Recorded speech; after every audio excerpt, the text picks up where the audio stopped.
6,50,000 கோடி முதலீடு வருகிறது என்பது ஒப்பந்தம் போட்டிருப்பது மிகுந்த மகிழ்ச்சிக்குரிய விஷயம். இந்த ஒப்பந்தங்கள் முன்னால பேசின ரகுநாதன் சார் சொன்ன மாதிரி 60-65% விழுக்காடு நடைமுறையில வந்ததுன்னு சொன்னா மிகுந்த மகிழ்ச்சி. நாங்கள் தமிழகம் தேச அளவுல முதன்மை மாநிலமாக வர வேண்டும் என்று விரும்புபவர்கள், அதற்காக செயல்பட்டுக் கொண்டிருப்பவர்கள். நான் குறிப்பா 30 வருஷமா எம்எஸ்எம்இ செக்டாரை பத்தி நாடு முழுவதும் தமிழ்நாட்டுல மிக முக்கியமாக, அதுவும் மேற்கு தமிழ்நாட்டுல நிறைய ஆய்வுகளை நாங்கள் செய்திருக்கிறோம். அந்த வகையில தமிழ்நாடு நிறைய வாய்ப்புகள் நிறைந்த மாநிலமாக இது இருக்கிறது. அந்த வாய்ப்புகளை நாம் இதுவரைக்கும் பயன்படுத்திக் கொள்ளவில்லை என்பது உண்மை. ஆனா இந்தியாவே வியக்கும் வண்ணம் அப்படின்னு சொல்றது, அது ஒரு நம்ம உற்சாகப்படுத்துறதுக்காக சொல்லலாம். அது அப்படி இல்லை. தமிழ்நாடுக்கு நிறைய வாய்ப்புகள் இருக்குது. இப்ப ரகுநாதன் சார் பேசும்போது சொன்னாரு, உத்தரப்பிரதேசத்துல 33 முதலீடு வந்திருக்கிறது, ஒப்பந்தங்கள் வந்திருக்கின்றன. அதுல ஒரு 20% தான் நமக்கு வந்திருக்கக்கூடியது. ஆனா நமக்கு வாய்ப்பு நிறைய இருக்குது. இதை நாம பயன்படுத்திக் கொள்ள வேண்டும். எப்படி பயன்படுத்திக் கொள்ள வேண்டும் என்றால், தெளிவான கொள்கை, வெளிப்படைத்தன்மை, இந்த லஞ்சங்கள் எல்லாம் நிறுத்தி பண்ணணும்னு சொன்னா அவங்க கண்டிப்பாக வெளிநாட்டிலிருந்து வருபவர்கள் நம்மை மாதிரி ஒரு மாநிலத்திலே முதலீடு செய்வதற்கான வாய்ப்புகள் அதிகமாக இருக்கிறது. இதுல நீங்க ஒரு கேள்வி கேட்டீங்க சார், நாம மற்ற மாநிலத்திலிருந்து கற்றுக்கொள்ள வேண்டியது என்ன என்று. எனக்கு 2-3 கருத்துகள் இருக்கிறது. இது குறித்து நான் எழுதியும் கூட இருக்கிறேன். இப்ப உதாரணமா இன்னைக்கு குஜராத்ல வைப்ரண்ட் குஜராத் முதலீட்டாளர் மாநாடு இன்றைக்கு துவங்கி இருக்கிறது. இப்போ அவங்க என்ன செய்யறாங்கன்னா, 2022 இருந்து எப்படி சுயசார்பு பொருளாதாரம்னு நம்ம பிரதமர் சொல்றாரோ, அதே மாதிரி சுயசார்பு குஜராத் என்கின்ற வகையில திட்டங்களை வகுக்கிறார்கள், மூலதனங்களை ஈர்க்கிறார்கள். அதற்கு காரணம் என்னன்னா, இப்ப நாம வெளிநாட்டிலிருந்து மூலதனங்களை ஈர்க்க வேண்டியது அவசியம், உண்மை, நிறைய வரணும். ஆனா அதே சமயத்துல உள்நாட்டு தொழில்களை நாம பார்க்கணும். உள்நாட்டு தொழில்களை பாதுகாக்க வேண்டும். சொந்த கால் நாடு அதிகபட்சமாக நின்றால்தான் நமக்கு பெருமை, நம்முடைய உள்ளூர் தொழில்களுக்கு நல்லது.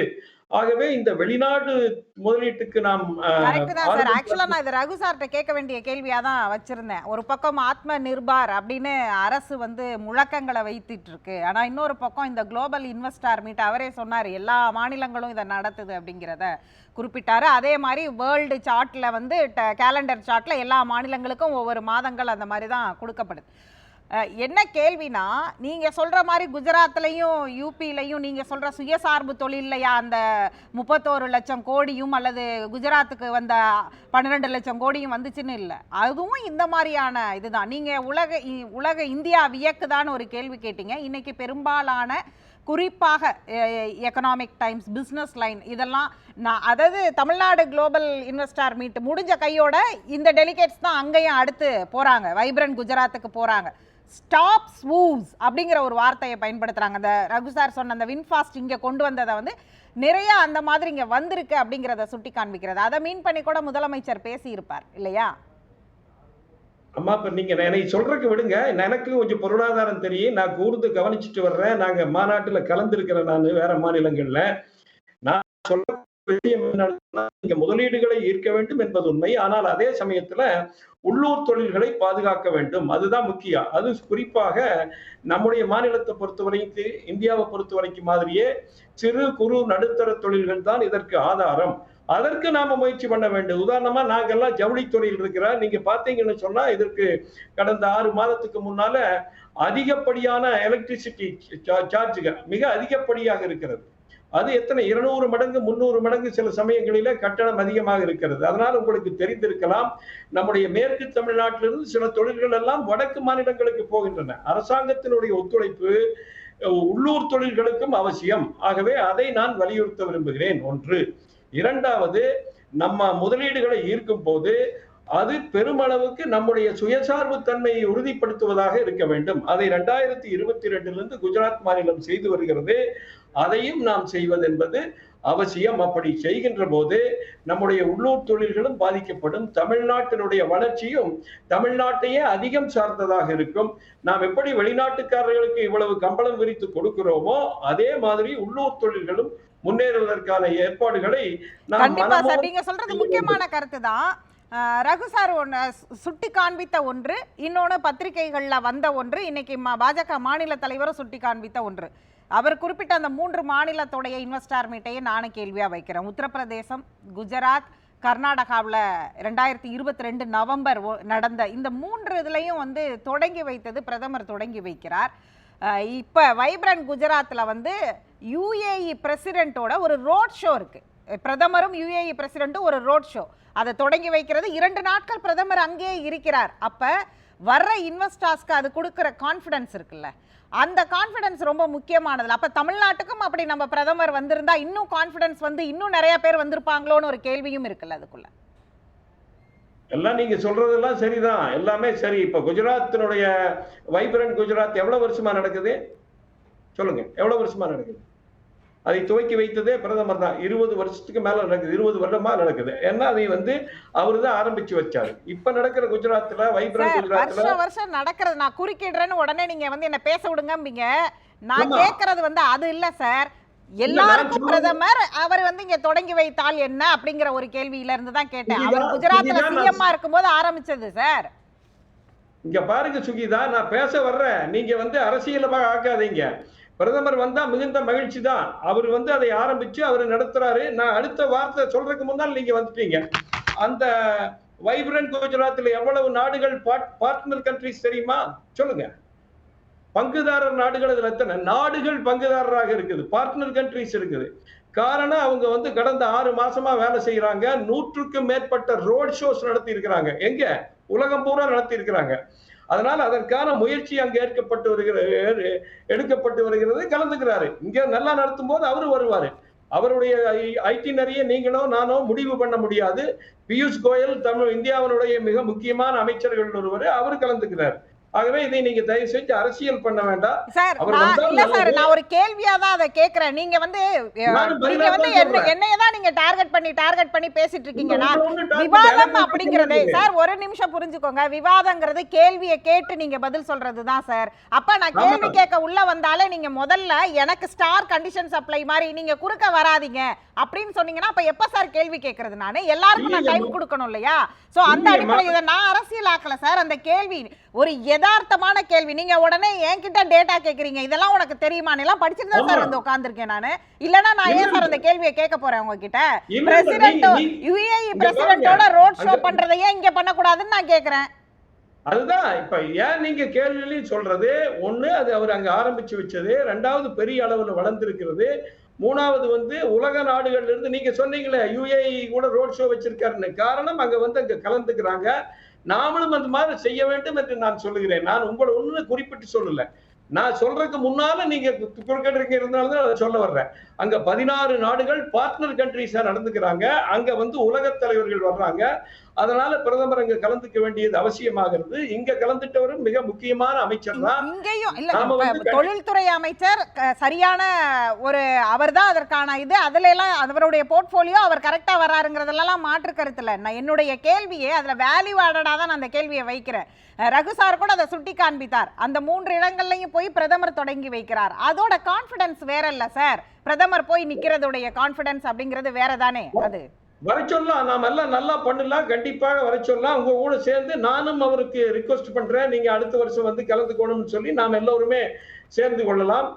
அதனால தமிழ்நாடு வளர்ச்சி வர வேண்டும் என்பதுதான் நம்முடைய எல்லோருடைய நோக்கமும். கண்டிப்பாக அவர் வருவதற்கு நாம் எல்லா முயற்சி செய்யணும், அதெல்லாம் செய்யலாம். நாம் ரகு சார் குறுக்கிட்டீங்க சுருக்கமா. இல்லை, ஒரு கருத்து நான் சொல்லணும்னு ஆசைப்பட்டேன். பிரைம் மினிஸ்டர் வரும்பொழுது அதனுடைய டிஃப்ரென்ஸ் என்ன வரும்னு சொல்கிறேன். ஏன்னா இது வந்து உலக முதலீட்டாளர்கள் மாநாடு.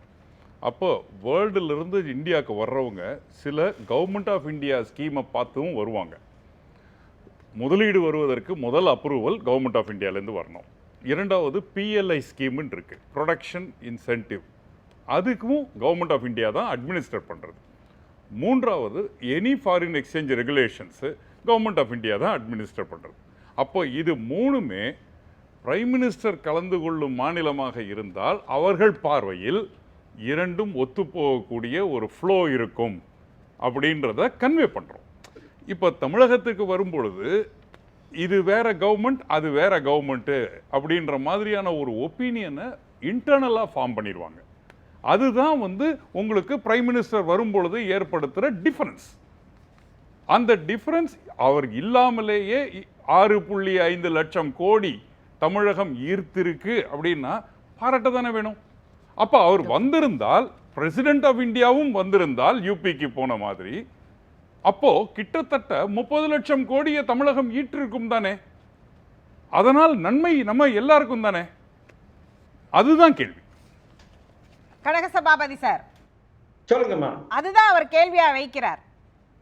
சரி சரி, எல்லாரும் சேர்ந்து நாம வரவேற்போங்க. இதுல ஒரு பாயிண்ட் நான் சொல்றேன். நீங்க வந்து இன்னைக்கு நாட்டுல பெரிய தொழிலதிபர்களை நீங்க வந்து வேணும்னே அரசியல் பண்ணி வசைபாடுறீங்க. உதாரணமா அதானி, அம்பானி, அவங்க எல்லாம் வேண்ட ஏதோ பிரதமருக்கு வேண்டியவர் மாதிரி, அவர் தேவையில்லாத சலுகை கொடுக்கிற மாதிரி நீங்க சொல்றீங்க. அந்த 2 குழுமமே காங்கிரஸ் ஆட்சி காலத்துல வளர்ந்தது. இன்றைக்கு வந்து அவங்க தமிழ்நாட்டுல மூலதனம் போடுறதுக்கு ஒப்பந்தம் போட்ட உடனே அவங்க புனிதர்கள் ஆயிட்டாங்க. நீங்க ஒரு பாயிண்ட் மனசுல வச்சுக்கோணும். அரசாங்கம், திமுக அரசாங்கம் எப்படி வந்து ஒரு தொழில் முனைவோர்களை தினசரி கேவலப்படுத்திட்டு இருக்கிறாங்க. நிறைய வீடியோக்களை நீங்க பார்த்திருப்பீங்க, இங்க உட்கார்ந்து இருக்கிற எல்லாருமே பார்த்திருக்க முடியும். அவர்கள் அப்படி இருக்கிற சூழ்நிலையில மனதார வந்து அவங்க எப்படி மூலதனம் போடுவாங்க சொல்லுங்க பார்க்கலாம். இல்ல சார், நீங்க கேக்குற கேள்விக்கான பதில அவங்க சொல்லுவாங்க. சம்பந்தப்பட்ட திமுகவில இருந்து வந்திருக்க கூடியவர் சொல்லட்டும். ஆனா என்னுடைய கேள்வியானது அதுல என்னன்னா, இப்ப நீங்க குறிப்பிடுறீங்க இல்லையா, அம்பானியும் அதானியும் ஒரே நாள்ல எப்படி புனிதராயிட்டாங்கன்னு. இந்த குளோபல் இன்வெஸ்டர்ஸ்க்கு மீட்டுக்கு அப்புறம் வந்து அவங்க எல்லாம் இங்க பிசினஸ் பண்ணல. அவங்க ஏற்கனவே தமிழ்நாட்டுல பிசினஸ் பண்ணிக்கிட்டு இருக்காங்க சார். ரொம்ப மகிழ்ச்சி, ரொம்ப மகிழ்ச்சி. அப்ப நேத்து வரைக்கும் திட்டிட்டு இருந்தாங்க. நேத்து வரைக்கும் திட்டிட்டு இருந்து இன்னைக்கு அவங்க போட்டது லிஸ்ட் போட்டிருக்கிறீங்க இல்லையா, திட்டிட்டு இருந்தாங்களா இல்லையா சார்? அது ஒரு நிறுவனத்தின் மீதும் ஒரு நிறுவனர் மீதும் வைக்கிற விமர்சனம் வேறு, அவர் இங்க முதலீட கொண்டு வரதுங்கிறது வேறு. இந்த முதலீடை ஏன் கொண்டு வந்தீங்க, இந்த முதலீடை தானே நீங்க விமர்சிச்சீங்க அப்படின்னு பர்டிகுலரா அதுல ஏதோ ஒரு என்விரான்மெண்ட் பாலிசி பிரச்சனை இருக்கு, இல்ல அந்த நிறுவனம் சார்ந்த பிரச்சனை இருக்கு, அந்த மாதிரி ஏதோ ஒரு டிஸ்பியூட் உள்ளதை கொண்டு வந்திருக்காங்கன்னு கேள்வி எழுப்புறது வேற. பொலிட்டிக்கலாக அவங்க வைக்கிற ஒரு விமர்சனத்தையும் நீங்க தொழில் முதலீடு சார்ந்த விமர்சனத்தையும் ஒரே தட்டுல வைக்கிறத எப்படி சார் பார்க்கிறது? ஒரு நிமிஷம் இருங்க. பொலிட்டிக்கலா வந்து அவங்க 2 பேரும் நீங்க என்ன தப்பு பண்ணிட்டாங்க, இப்ப வந்து என்ன இங்க போட்டதுனால நியாயம் ஆயிடுதுங்க. நீங்க வந்து என்விரான்மெண்ட் பிரச்சனை இதுல உள்ள எடுக்காதீங்க. அவர்கள் மேல குற்றச்சாட்டே வந்து இவர்கள் எதுவோ அரசாங்கம் அவங்களுக்கு ஃபேவர் பண்ணி பண்ண மாதிரி தானே சொன்னீங்க. அதுக்காக அவங்களையும் திட்டிட்டு இருந்தீங்களா இல்லையா? நேத்து வரைக்கும் திட்டிட்டு இருந்தீங்களா? அது அப்படி திட்டலாமா சொல்லுங்க. அவங்க ஏதாவது குறை சொல்லியிருந்தா சொல்லுங்க, திட்டுங்க. நாங்களும் கூட சேர்ந்து சொல்றோம். என்ன குறை செய்தால், யாரு குறை செய்தாலும் செய்யறதா. நம்ம மோடி அவர்கள் வந்த பின்னால்தான் இப்ப வந்து இனிமேலுக்கு திட்டாதீங்கன்னு சொல்ல வரீங்களா, இல்ல ஏற்கனவே ஏன் திட்டுனீங்கன்னு கேக்குறீங்களா? இனிமேலுக்கு திட்டாதீங்கன்னா அவங்க தவறு செஞ்சா எல்லாரும் விமர்சிக்க தானே சார் செய்வாங்க. அது எப்படி நம்ம கண்டிஷன்ஸ் போட்டு அவங்க இங்க தொழில் செய்யறாங்கங்கறதுக்காக நம்ம விமர்சிக்காம இருக்க முடியுமா? உள்ளூர் கடையிலேயே தவறு நடந்தா நம்ம விமர்சிக்க தானே செய்யறோம், சுட்டி காண்பிக்க தானே செய்யறோம். தவறு நடந்தா விமர்சிங்க. அவர்களை, அம்பானியையும் அதானியையும் நீங்கள் பிரதமர் மேல் தொடர்பு படுத்தி ஏன் குற்றச்சாட்டு சாட்டி கொண்டிருந்தீர்கள்? என்ன விமர்சனம் சொல்லுங்க, நாங்க பதில் சொல்றோம். அப்படி பார்த்தா தமிழ்நாட்டில் எவ்வளவு உங்க அமைச்சர்களே கோடிக்கணக்கில் பல கோடி நிறுவனம் வச்சிருக்காங்க, சம்பாதிச்சுட்டு இருக்கிறாங்க. நீங்க தொழில் முனைவோர்களை வந்து நீங்க நட்புடன் நல்ல முறையில நடத்திட்டா தான் அவங்க வருவாங்க. அவங்க தப்பு பண்ணியிருந்தா சொல்லுங்க, யாரு வேண்டாம்னு சொல்றது இல்லை.